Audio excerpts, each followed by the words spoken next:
से लिखे इस राष्ट्रवाद को तुम कागजों से तो मिटा सके। वंदे मातरम, जय श्री देवनारायण जी। आज बात करने आए हैं राष्ट्र के महान क्रांतिकारी भूप सिंह गुज्जर जी की, जिन्होंने अपना सर्वोच्च बलिदान मां भारती के लिए कर दिया।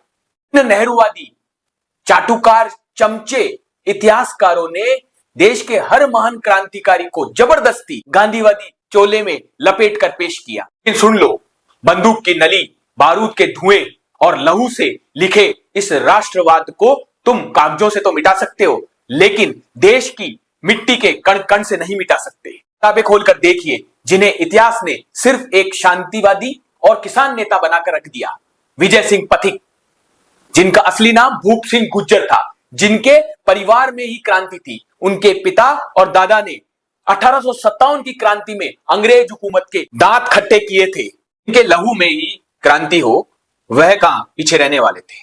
क्रांतिवीर भूप सिंह गुज्जर ने राष्ट्र के महान क्रांतिकारियों रासबिहारी बोस और सचिंद्र नाथ सान्याल से संपर्क साध सशस्त्र क्रांति से जुड़ने की तैयारी कर ली थी और राष्ट्र के प्रमुख क्रांतिकारी संगठन अनुशीलन समिति से हथियार चलाना और बम बनाने की पूर्ण ट्रेनिंग ली थी।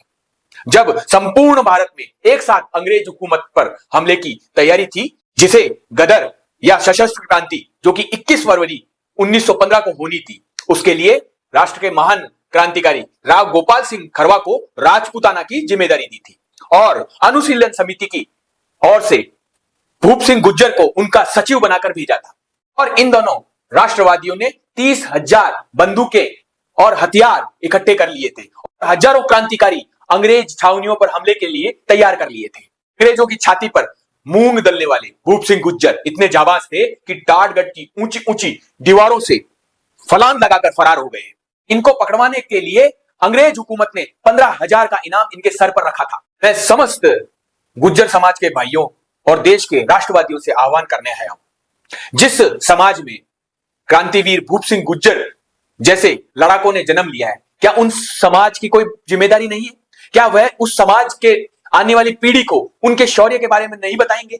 और यदि नहीं बताएंगे तो आने वाली पीढ़ी हमारे समाज का शौर्य भूल जाएगी। इतिहास को पन्नों में बदला जा सकता है, लेकिन हमारे पुरखों के बलिदान को बदला नहीं जा सकता।